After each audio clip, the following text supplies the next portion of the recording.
Greetings, everybody. This is Jeff Scott. This is my weekly review for October 10th.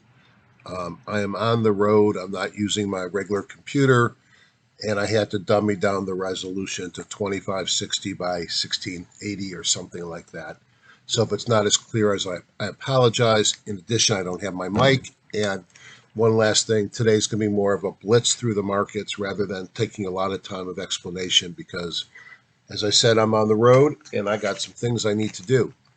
I entitled today, Can Markets Break Through Resistance? And I'll show you what I'm talking about as we go.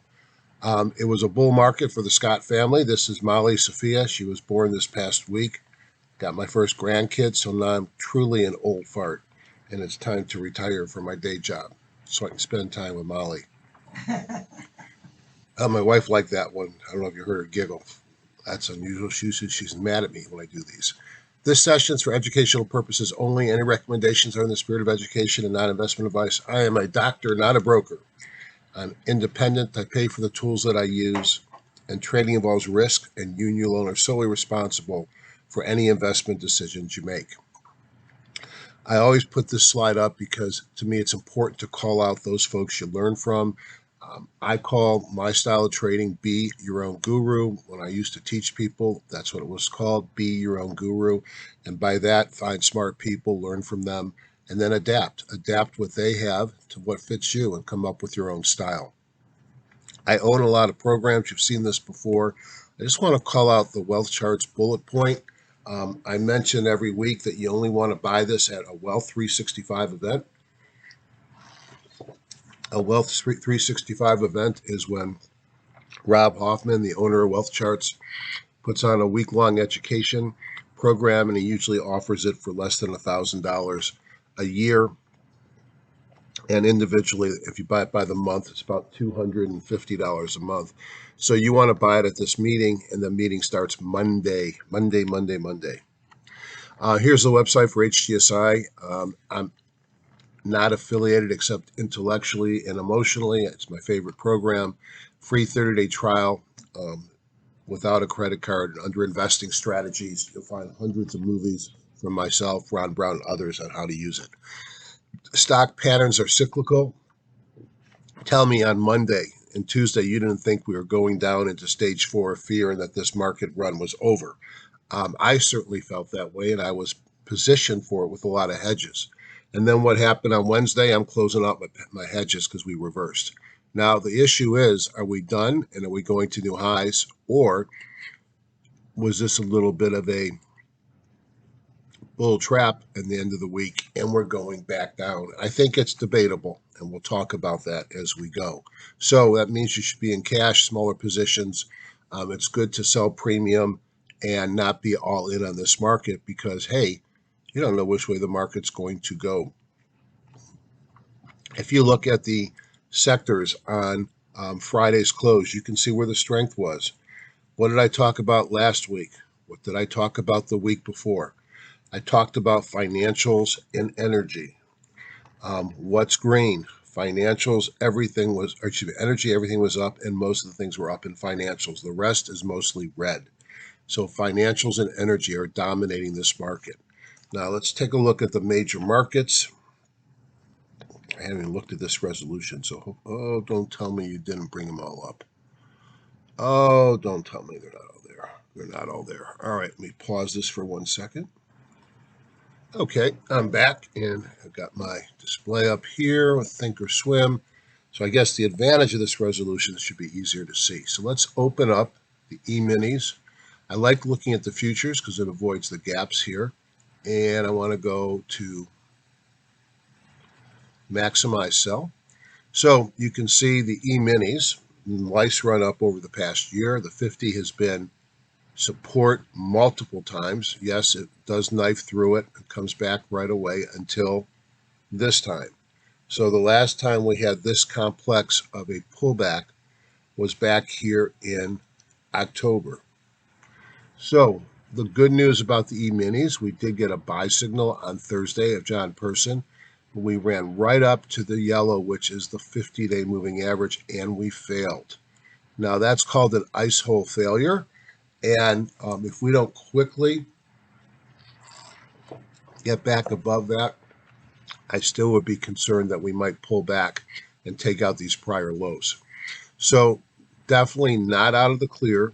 What you want to see is a break above the 50, a pullback, and a retest of support, and then it keeps going. You want to see the proverbial, when support turns into resistance, turn around and have resistance turn into support. If we look at the NASDAQ futures, again, a buy signal came in on Thursday, and we failed twice at the 17-day moving average. So again, we have run right into resistance, and we failed. How about the Dow futures? Buy signal came in on Thursday and broken record. What did we do? We ran right into support, what was prior support, which is now resistance, and we failed. The Russell's different. The Russell's actually almost feels like it's coiling here to have a move, but the Russell has been in a box going back since February, and really maybe it's the healthiest of the bunch because it's above its moving averages, but it's still in its box. The VIX, now this might be a bullish thing, and the VIX has a sell signal from John Person's PPS indicator. It's fallen below the 50, but notice that the VIX is still considerably higher than it was when it was resting. So I don't think we're necessarily out of the woods here, but it won't take much to change my mind. It'll take a move above the major moving averages and a retest. And then the dollar's been sort of flagging here. And what happens in flags? Dollars break out higher. What's likely to do well if the dollar goes higher? Certainly not, not gold and silver. But as we said before and looked at in the past, if I was to flip this to a weekly chart, and I'm not going to go into every one individually today for the essence of time, you can see that the dollar is really low in its pattern. It's sort of disappointing, perhaps, how gold has not responded at all to this big fall in the dollar. And again, when you look at it on the weekly charts, things don't look nearly as grim, except you do have weekly sell signals, and you could see the sideways movement in the Russell. I also like to look at my expected move charts, mine. And remember, the expected move would be the cost of a straddle at the money, straddle or strangle. I can't always keep them straight. And basically, you're buying it expecting the move to be so big that you can cover the cost. The cost of this trade is typically the amount between where the week starts and the projected finish. Now, if you're paying this amount of money, the dollars between these two lines, and you stay within these lines, you lose money. So the market makers are going to make money over 80% of the time when you buy this option trade. So the option, they're setting it, these parameters, at a level where they believe the market's going to be contained. Well, let's see how good they were. Here's the E-minis this week, and here's where it closed the prior week. And you could see we sold off right away to the bottom. And then what happened on Tuesday? We had a reversal Tuesday. Wednesday, we took back the midline. Thursday and Friday, we closed within the expected range on the E-minis, and you could see how the week evolved. If you look at Thursday at the NASDAQ, same thing, except you actually traded below the bottom line Monday. And again, on Wednesday, you had that big reversal, and you closed up on the week. Well, you closed kind of unchanged, on the week on the NASDAQ futures. If you look at the Dow futures, same story, but didn't quite go to the bottom of the range. You closed in the upper part of the range with a doji on Friday. Again, if you bought this spread, you lost money. So the market makers know the range, and it's most likely you're going to stay in that range. The Russell traded down, reversed on Wednesday, and then closed right below where it opened for the week. And I forget the VIX and the dollar. So this was from a market movement, a relatively boring week where everybody stayed within their expected moves. And then the other piece of resistance that I would be concerned about is, let me just extend these. My computer did an update last night, and it didn't save everything that I did, apparently. This is a linear regression channels that I like to watch. And why do you watch them? Because you expect it to stay within it until it doesn't. And that sort of gives you a signal. This retest and failure here is a bad signal. And now we're waiting for it to get back in. So you have a lot of reasons to be bearish here. You have broken below moving averages and failed to retest. You have broken below the regression channel and it failed. We are still in October. And I read somewhere that sometime around the 17th is when the markets typically bottom. There's not very much seasonality in your favor. So it's okay to be concerned about the market right now. And unfortunately, what I find with this market is it's just chewing up your account. It's not making big moves from the index perspective, but you might be seeing some pretty significant move in your P&L. So rates, let's look at underneath, rocketed higher this week. You could see the big change from last week here on the 10-year.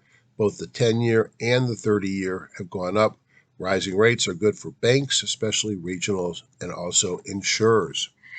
AD lines sputter as small caps lag. They sputtered higher. The AD line in white on the small caps and on the large caps actually turned up. But notice that the small caps still, the index turned down while the large cap index turned up. Here's the NYSE. You can see it's well off its highs. It's going to have to break this descending trend line for me to be convinced that it's going up. But it's turned up. And the only thing that's really turned down here is the in green, let me get this right here. Now that green one's actually, I think, turned up, is this orange, which is the IWM, and the blue down here, which are the bonds. Breadth really didn't change much. Stocks above the 200, stocks above the 400. One went down a little bit, one went up a little bit. And if you look at the 12-week new high, new low, or 3-month new high, new low, the T2121 on TC2000, you can see it eased a bit, but really no signal here. I did not see a signal on the McClellan. You look for extreme readings. You don't see them. You look for divergence of price and oscillator summation index. We've been doing that forever. We've not taken out the highs from back here, but this is nothing new. Or a zero line reject. None of these occurred on the daily or the weekly. Current buckets, looking at all the stocks in the S&P 1500, 2/3 are below the midline, so that's bearish. But not anything extreme. I look at the number of stocks above or below the Bollinger Bands, and we're really in a bearish, but not enough to expect an immediate reversal because of oversold. I don't know why that painted red, but there was no evidence of a Hindenburg omen last week on either the NASDAQ or the NYSE. For those that know the Hindenburg omen, I'm not sure that the data supports one on the NASDAQ and that the original description was in the NYSE. And if you think about it, the NYSE is kind of a cluttered index with bond funds and different things in it. I do the NASDAQ just because if I see the signal, I know that the market is at risk, whether it's as powerful as on the NYSE or not. And you could see the lower here, we had 3 out of 4 fire for the last 5 days. And when you look over here, the only thing you're missing are new lows. So we did not get a Hindenburg omen. Market tone went from red and yellow to all yellow, so it's neutral. Now, if you look at this side here and you look at performance over the last week using fundamentals on last weekend, you can see that it does look like there's a trend as ERG goes higher for performance to go up. ERG being EPS rank plus relative strength rank plus group rank. However, when I look down here, I don't really see much of a pattern except maybe you're less bad with higher earnings per share growth and relative strength rank. That said, it was kind of a lousy week. If you look at the right, you can see the S&P 500 was up nominally. In green, the things that really determine what I bought this week, the filtered buys, which is my most restrictive buy watch list, was up 2.82%. My buy watch was up 1.73. We went through the buy watch last week. 2 out of 3 stocks were up. The stocks that I ended the prior week with were up, but not as much. And this is a tough one to measure because, I was short things in the beginning of the week, and then I covered them. So I was up on the week, but as you can see, very little. And the one thing I want to be negative, the stocks I looked at for shorting were down nearly 1%. In orange, you see the various investors' business daily indexes. And the reason why I made the comment that growth lagged is because those indexes all lag the S&P. From a sector strength, no shocker, you got energy and you've got financials green, and this is just an average. So you have an improvement where the average is now green. Now, if you look at it, you can see Friday was a weekday where 82% of the sectors were negative on Friday, 71% of the industry groups, and 2/3 of the stocks. But if you look over 2 days, which looks at Thursday and Friday, you see a totally different picture reflecting the strength on Thursday. If you look at 5 and 10 days, you see a trend towards bullish on on all the sectors, industries, and stocks. And over the last month, you see that at best we're a 50-50 market. For the week, 7 sectors were up, 4 were down. Over the last month, it's 4 and 7. So you see the month is not as strong as the last week. And you could see we were weak on Friday with 2 out of 11 sectors up. And if you look at which ones, of course, energy and financial. And over the last 2 days, though, 8 out of 11. So just Thursday was a very strong day. Here is my real-time view of the buckets, and not much of a signal there. If we look at sectors to see what's leading, it doesn't take magic to look here and see that energy and financials have been leading for months. All right, there may be movement day after day, but if you've been in energy for the year, you've done very, very well. I looked at the top 2 sectors here. These are the industry groups. We ranked them, and I looked at everything that was above 130 to see if I could find any trading ideas. Now, these are coming from Sager's Q tool, SagerNandi.com. Awesome tools. You need to have Metastock data to drive them. Now, you get a list of all the stocks in the S&P 1500 in these industry groups, and then you've got this tool here which can narrow them down to their top choices. Most of these are energy plays, and when I looked at them, most of them had already moved a lot. Here's Rex Energy, and the reason why I like this is the breakout play. It broke above trendline resistance, closed above it here, closed above it on the daily and on the weekly, and looks like it has room to go. Now, I then put it in the Vital tool. I got a list of similar stocks in the universe to this one, and I guess this is refining and marketing, not an exploration. And you could see that 84% of them were up. It's got great earnings per share growth after a turnaround, I guess as we're using more gas. So it still looked the best of the group, and that's one that I'll be watching this week. Canaries in the coal mine, the market's kind of poopy, but it's in a nice little move up. It kind of looks like Tesla, to be honest. So you got to be bullish on the canaries here. And perhaps the canaries might be less dependent on borrowing money, and therefore maybe less susceptible to the rates. Know your news and earnings. Monday, Columbus Day, is a holiday. It's a bond holiday, not a stock holiday. So maybe there won't be as much interest rates whipping the market, but the markets will be open. You can see we got some NFIB business and job openings on Tuesday, CPI on Wednesday.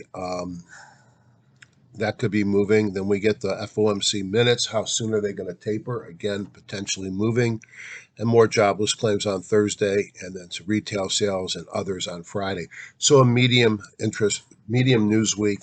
Earnings are just starting this week. So what do we always start with? We get a couple airlines this week, and we get a bunch of banks. So it should be an interesting week for the banks. Banks win if rates go up. Thoughts, value stocks led growth on the week. S&P 500 advanced 0.8%. After Monday, when investors started to buy the dip, the Dow Jones outperformed with a 1.2% gain.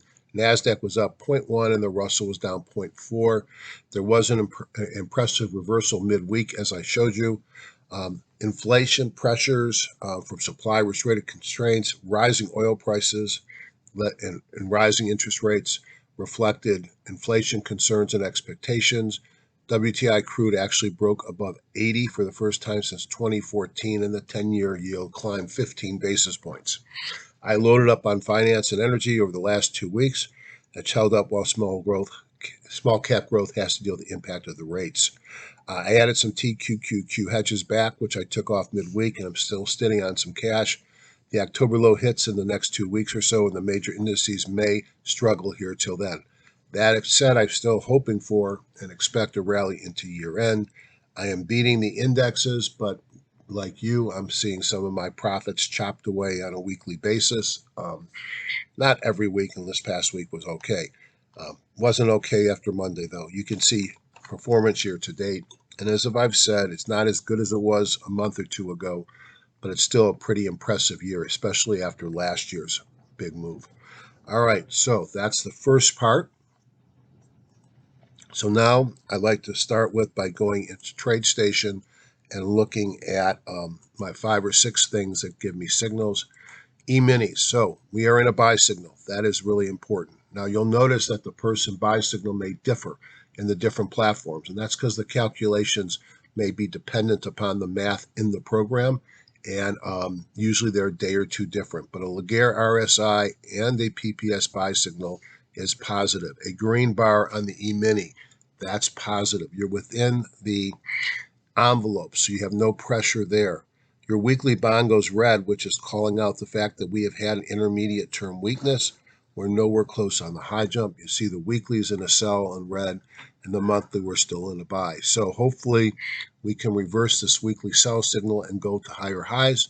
And if I looked at the E-mini, I'm less bearish perhaps than I was a minute ago. If I look at the Dow futures, it looks very much the same, although I don't have the RSI coming. A little bit higher to the top of the envelope, green bar, but a down on the weekly sell, and high jump not an issue, and weekly bongo, which is really a slow buy sell signal that some ETFs, one of the HGSI followers who used to manage some money, he used to follow. Slow, but it keeps you out of the most pain and it gets you in most of the gain. The Russell, again, like the others, a buy in green, also in a buy on the weekly. As I said, it's probably the strongest, but it's mostly going sideways. Weekly bongo's been red for the entire sideways move. And then the NASDAQ futures, not green here, but in a buy signal, weekly sell signal, a Laguerre buy, which I like to see, weekly bongo still red. So NASDAQ looks okay. So all of these are under pressure. All these are bouncing with the reversal we had this week. And really the question is, do we get above resistance or do we reverse? And I think the jury is still out, but I think a reversal is not necessarily the wrong thing to expect. The dollar, which has been strong short term, although weak on a longer term here, has these red dots. These are MACD divergence. What does that mean? From here to here, we have a much higher high, yet the MACD histogram is lower, which just shows there's less buying pressure. So the dollar looks weak. Weakening dollar, that'll be supportive of commodities and supporting of some of the precious metals, probably be supportive of small cap stocks, but hasn't really broken yet. But you've got a sell signal from John Person, and you got all these red dots on the daily and the weekly. Let's go look in HGSI. We'll start with the S&P 500, and I'm not going to spend much time on these charts because you've already seen them. Failed here at the chandelier, right below the 50. You really like to see the S&P get back above this blue line before you want it to go all in and get aggressive.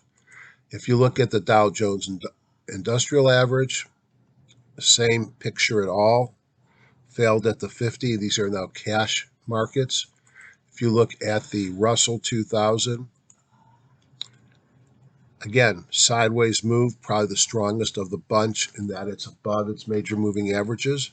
I guess it's a little bit below the 50 now, 0.2%, but really has done nothing. The NASDAQ, you can see below at chandelier stop below the 50. You really got to break above this area to start feeling good about these markets. Now, if you look at the IBD 50 ETF, failed at the 50, like probably a lot of people's portfolios. If you look at the FANG index, this would be the pure FANG, not my extended FANG that I use. As you can see, it's sitting with a doji on the 50, has not really broken down compared to the others or hit, and it's sitting right at resistance. If I look at biotech, rough week, has broken down below the 200. At some point, it will become a nice thing to buy, maybe not yet. Philadelphia Semiconductors, staying above the 200, which is good. But like the major indexes, lots of resistance overhead. If we look at the U.S. dollar bullish fund, UUP, you can see the dollar. I don't know if it's starting to round the top here or if it's just flagging. We will see. And if you look at the weekly on the dollar, that looks more bullish than bearish. If I look at gold, failed here at the 50. Again, not real bullish on gold here. For me to be bullish on gold, I've got to see it get above this red line and hold. And it doesn't mean I can't buy it on little rebounds, but I'm not a gold bull right now. I could be, but it's going to have to move. Silver also failed here as well. And if we look at gold miners, again, another failure here. So gold is in not in a bull market right now. And lastly, you want to see a bull market. How about natural gas going crazy? I guess also the shortages of coal have not hurt. Pulled back some over the last several days. But what a massive move in natural gas. I'm just curious if I go to yearly here, and there's been so many splits that it's nowhere close to any kind of significant highs. And if I look at oil, you'll see another big run up, although a little bit quieter. All right, so looking at the markets, do you feel super bullish and you want to go all in on everything? I didn't think so. Let it come to you. Let it take out its prior resistance or prior support, which has turned into resistance. Markets don't go to the moon in a day. You'll have plenty of time to buy, keep FOMO under control. If not, you're just going to see your counts chopped up before this market turns around. Been there, done that multiple times. If we look at industry groups, and let's look, we got 174. Momentum to the upside, quiet day on Friday, 46. Momentum to the downside, 39. So that's a pretty neutral day on Friday. Look at biotech, telecom, consumer electronics, cable, entertainment, apparel, footwear, semiconductors, specialty pharma, communications, application software. These are the types of the groups that we typically buy from. Again, I said before that growth seemed to lag this week. Go to a longer window, 5-day down, I've got 37, and 5-day up, I've got 54. A little bias on the longer term to the upside. So maybe a slight bias to the upside here on numbers, but at best a neutral market and still a market with risk if we don't take out resistance anytime soon. The power of HGSI is simple. You right-click on the industry group, then you left-click on change to index group, and the stocks in that industry group come up ranked by your ranking. I'm looking at short-term momentum. So let's just quickly go through and see if we find something. Ren, I don't know this company from Adam or Eve. Not enough shares traded on an average for me, but it had 9 million shares on Friday. Something's going on here. Kind of looks like a meme stock. Might be worth research. Probably has run too much. Alphabet, what I always call Google, looks interesting here. It is back up to its 50-day moving average. You can see it's actually above it, 1.8%. Much healthier looking than the rest of the market. If I had to be a buyer or seller of Google here, it's one of the few things that's setting up that looks really attractive here. And you can see the reversal on the weekly. So I'm interested in Google. The other Google, Baidu. So Baidu and Alibaba have pulled back hard with all the Chinese government overstepping. Isn't it nice in America we could say what we think? In China, that would probably get me arrested. And at some point, they're going to become a buy. It has looked like they've been a buy before, and they failed again. It looks interesting here, and I did buy some. So Baidu is bouncing. This is not buying because it's a growth stock with a great pattern. I'm buying a fallen angel that seems to be stabilizing and had a bunch of kahunas in a row. You'll see the same thing on Alibaba. Twitter, not yet. And then you get to the index, and I'll right-click, left-click back, highlight automobiles, right-click, left-click, change index group, and I look at what's above the index. GM looks like it's breaking out here. You'll see that on my buy watch list. NIO, not yet. Ford Motor also looks like it's breaking out. Both of these stocks are perhaps laggards into the EV space, but they're both coming on strong. And then automobile index is the index, so I move off. Back, now let's look at exploration production. Now the problem with these are find things that haven't moved a lot yet. Last week, the week before, I think we talked about Diamondback and Pioneer. So here's APA. This is one that has just taken out its prior highs. It's a lower cost stock. Look at the earnings per share growth. This is breaking out with great earnings. Again, it's already run a bit. Occidental, similar pattern as APA. It's run a bit. Would that have been a nice time to have bought it? Go back and watch prior videos. EOG Resources, I believe they have some natural gas, and you could see them, all right, broken out. So these things have run, and trying to find one that is cheap. Marathon Oil. Here's the ones that I've been buying. Diamondback. I love the ticker FANG. Look at 1, 2, 3, 4 massive weeks in a row. S. And then the other one I like is Pioneer. Devon's done well. Look at this one as well.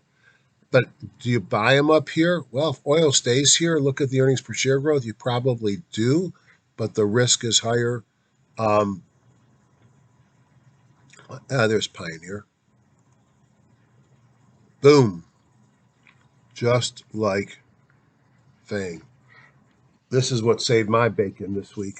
It's my largest position, Pioneer Natural Resources. All right, so energy still looks good, but has moved a lot. Semiconductor devices. Don't know this company, Aher Test Systems.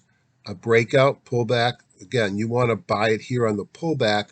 In the breakout, it's already run, so it's probably too far. These are millions, so it's a small company, not a lot of revenue, but an attractive looking chart, although, as I said, maybe gone too much. Marvell had a big move on Thursday and didn't continue it on Friday. Good earnings per share growth. NVIDIA, boy, a leader. Is it ready to reverse? I still have some, so I'd like to see it reverse, but right now I'll wait and see. It's still fully priced when its multiple is greater than its earnings per share growth, which seem to be slowing down. You would certainly expect if the market runs that NVIDIA leads up. Again, analog devices sort of stuck in the muck, which is not a surprise when the indexes are there. Change index group on renewable energy, Plug Power, not my kind of play, kind of going sideways. And if we look here at Sunrun, doing the same thing. So I'm not showing you outside of banks, well, outside of energy right now, a whole lot of things to go out and buy.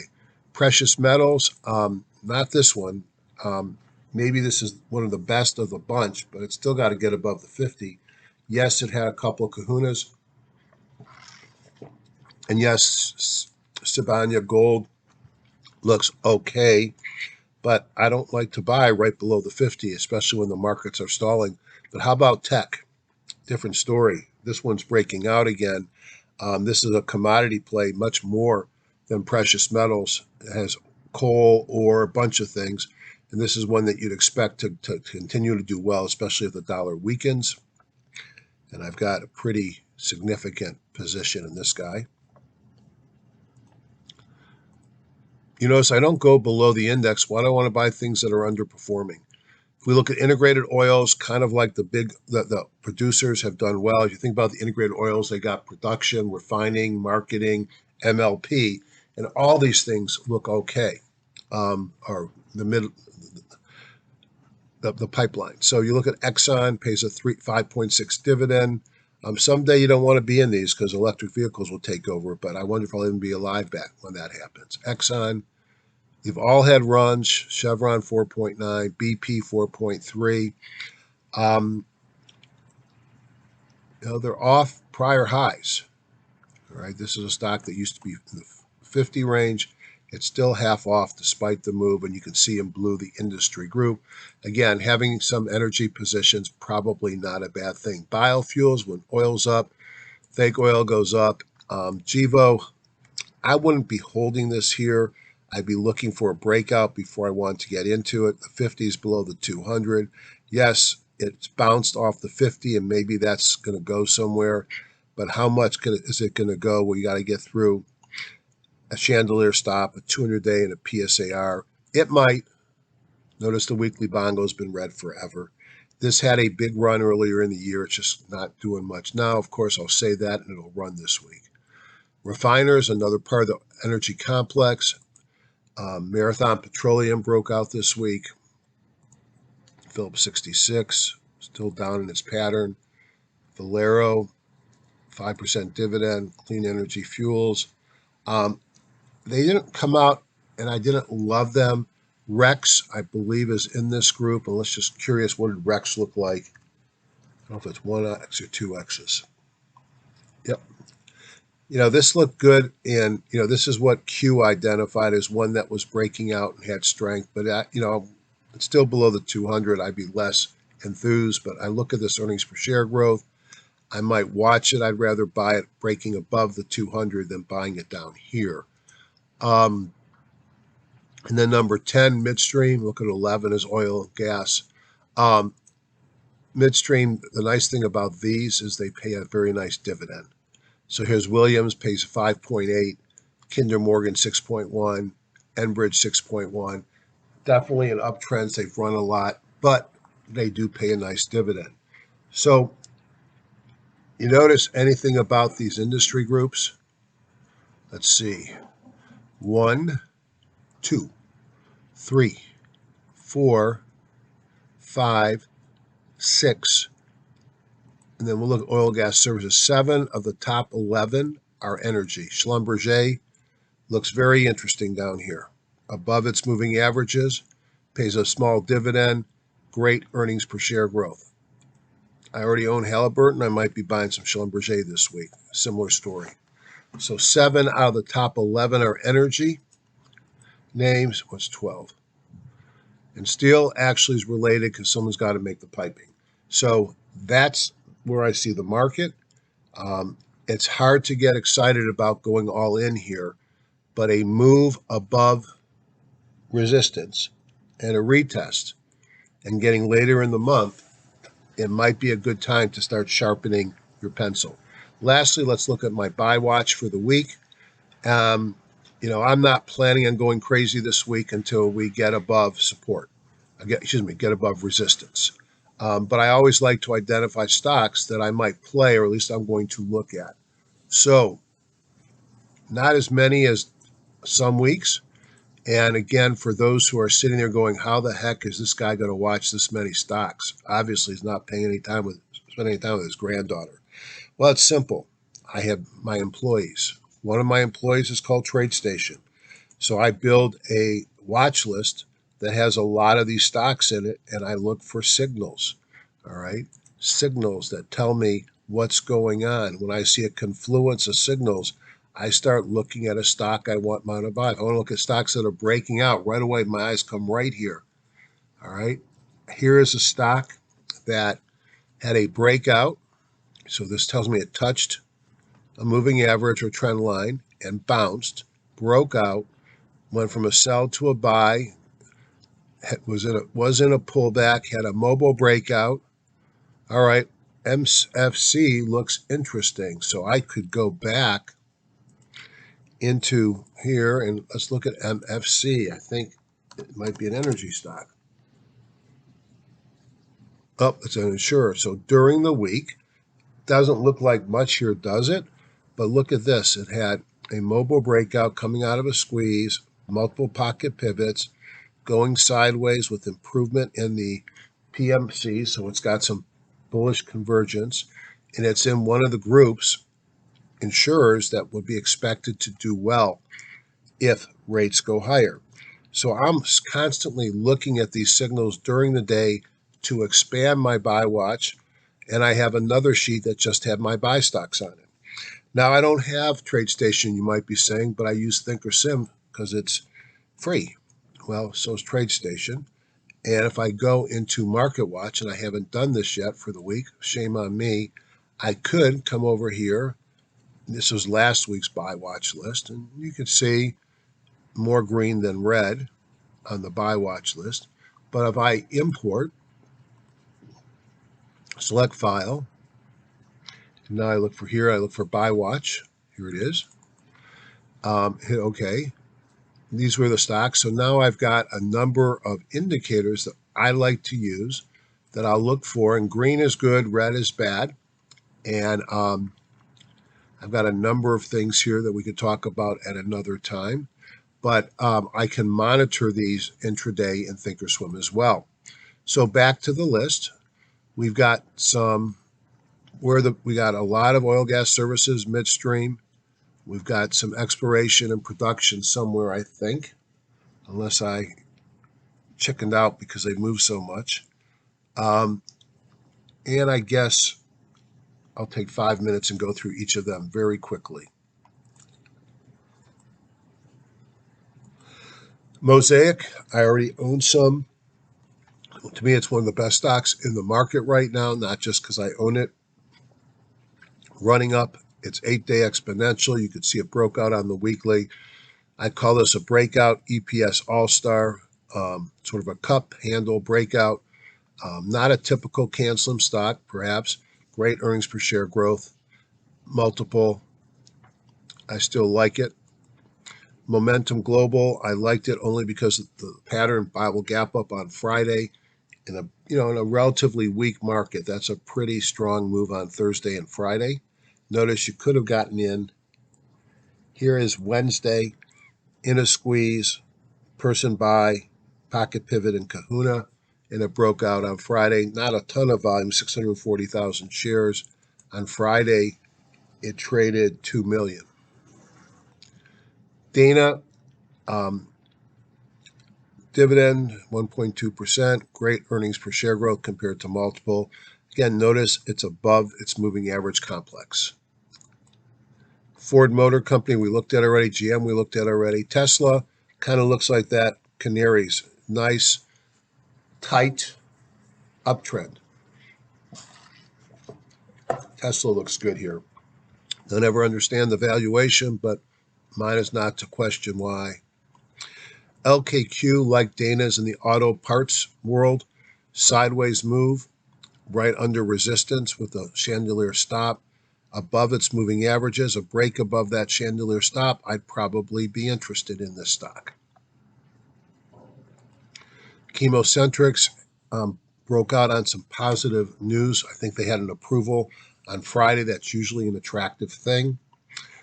This is what happens when you don't think you're getting approved, and then there's a reversal. It was a $70 stock. I think it could run.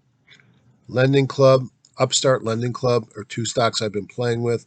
We're looking at it here, taking out the chandelier stop, mobile breakouts from a squeeze, pocket pivots and kahunas off the 50. Great earnings per share growth. Couple of defense plays. Here's LH3 Harris, again above its moving averages. Of my banks, this is probably my favorite chart on the banks. This is the Bank of Nova Scotia. It's got earnings per share growth. It pays a big dividend. It's broke above the 50. Mobile breakout from a squeeze and a kahuna. Yes, I'd like the weekly bongo to be red, but green, but it takes time. Check the earnings on these plays. I mentioned Baidu. Alibaba looks the same. Is this it? Is it ready to run? Well, I thought so here, and it wasn't. So it may not be here, but look at the positive bullish convergence. Relative strength getting better as price got worse. I've got a position in Baba and Baidu. APA is one of those expirations we looked at. Brookdale Senior Living, I just like this chart pattern. Took out multiple moving averages, closed above all of them, of the major ones on Friday. Mobile breakout from a squeeze and a kahuna. Um, Clean Spark, kind of a cheap stock. Um, Industrial, I don't know why it made my list. I think it looked better on TradeStation, but here's a stock that's been going sideways. Look at the relative strength getting better. A couple of kahunas last week broke out. Perhaps a run up to the 200 would not be unreasonable.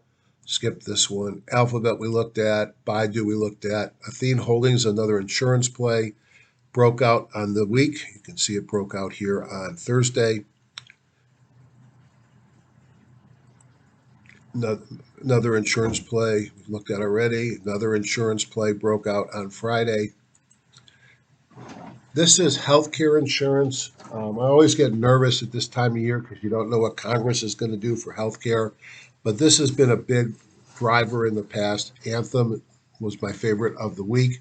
Again, it would have to clear its PSAR dot. Notice the mobile breakout from the squeeze. It's in a person buy and the kahuna. Here is an MLP, midstream oil and gas, and what do you see? A breakout. So the chart looks interesting and pays a 7.6% dividend. Here's another midline, midstream oil and gas, 9.3% dividend. Here's one 6.5% dividend. In the oil services, I'm a sucker for earnings per share growth, and this guy is exploding with earnings per share growth champions. It broke out this week. I entered a position on Thursday. Core Lab is this used to be a expensive stock. You got a $220 stock. Doesn't mean that's a good thing. Another oil, gas, and services. Ultimately, you'd rather buy it above the 200. I'm just looking at the improvement in relative strength. Two kahunas in a row, mobile breakup from a squeeze, and a John Person buy on a stock that makes money. That looks interesting to me. I talked about Schlumberger. Stratasys, here's another stock that's beaten down that took out look at this week. 3 out of 4 days had a kahuna. 3 out of 4 days had a kahuna. It took out its 200-day moving average. Mobile breakup from a squeeze. It's a beaten down stock. I wouldn't put all my money in it. Does it look like it's going higher? It looks to me like it potentially is going higher. That's why it's on the list. Arch Capital, Chubb, another insurance play. Resolute Forces, I like the chart pattern here, breaking out here. I don't really love the fundamentals. Although if you think about it, it's a forestry company, so maybe these zeros here are just we don't have the information, not that it's not growing. And take back my comment about not liking the fundamentals. Look back at the last several earnings per share growth and revenue percent growth compared to the matching quarter of the prior year. Look at the breakout. I'm just going to assume that we don't have the data in HGSI, that it's not a zero. And then if you want to be in minerals and precious metals and you're looking to buy something that's beaten down, what about BVN? Kind of looks like a Chinese stock. 2 kahunas in a row, mobile breakup from a squeeze and a switch. The bongo took out a chandelier stop, broke above most of its moving averages. And even if it only runs up to the 200-day moving average, it's a 25% move. It's got good earnings per share growth. It's bottom fishing at its finest. Tech I already mentioned. Similar company, bottom fish and buying a stock that's going to new highs. KKR, there's a number of companies and asset managers. Here's KKR breaking out above the moving averages with a mobile breakout, person buy, pocket pivot, kahuna, and improvement in relative strength. Good earnings per share growth. I own some already.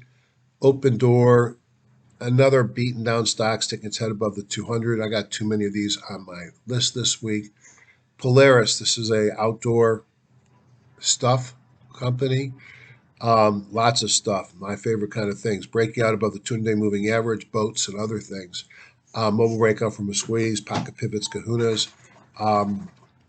It's a reopening play.